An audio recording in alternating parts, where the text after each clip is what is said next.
flag raising ceremony here every year for many years now in recognition and in celebration of Canada's Filipino heritage community.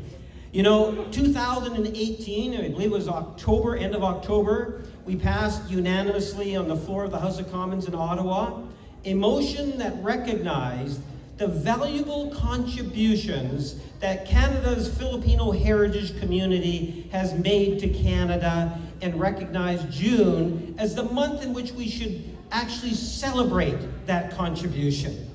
And when you think of the contribution, I want you to think of every aspect of Canadian society, bar none, where the Filipino heritage community has touched the lives of communities. It has given life to many communities. It has added value to every aspect of community living. Our diversity is our greatest asset. That diversity is enhanced every day because of the heritage communities that make up our great nation, and the Philippine community is second to no other. I truly believe it. You know, Winnipeg North, this particular community center, cultural center, is in the heart of the Filipino community in Canada. And I don't say that lightly. Statistically, that is a fact.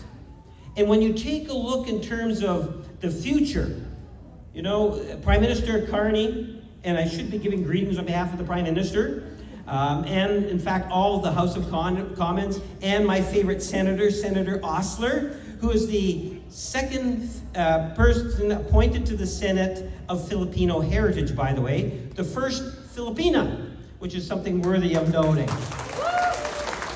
When we think of Canada, we should think in terms of the potential that is there.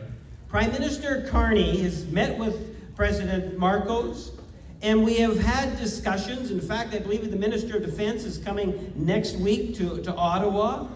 And we're looking at ways in which not only can we enhance trade, fingers crossed, we're hoping to get a bilateral trade agreement this year with the Philippines, but we're also looking at ways in which our two militaries can cooperate more. We actually have a signed agreement with that.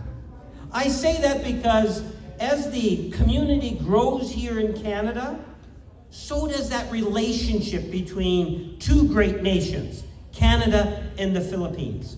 And that is something that's so gratifying to witness firsthand over the years. When we sang the national anthems outside, I thought it was really nice listening. I was by the Canadian flag, raising Canada flag, and I had a group of young people that were singing, and I could hear the beautiful Tagalog in both the national anthems. The hand goes on the heart. And that is something important. I often make reference to it because for many people, you know, when you come to Canada, it doesn't mean you abandon the Philippines. The Philippines remains in the heart where it should be. That's what makes us that great country, is because we share our heritage. We take pride in our heritage, and that's what enables us to grow. So, this month is a great month to celebrate our Philippine Canadian heritage. Enjoy the month. You know, last week we were at Alapan, they had the fiesta in here. It was a packed room. We had the celebration of 𝐷𝐷𝐷𝐷 50 years. 𝐷𝐷𝐷𝐷 has been sharing heritage through dance and food and so forth. There's so much to love in our Filipino community here. Remember, the heart of the Filipino community is here in Winnipeg North. Have a great summer, one and all.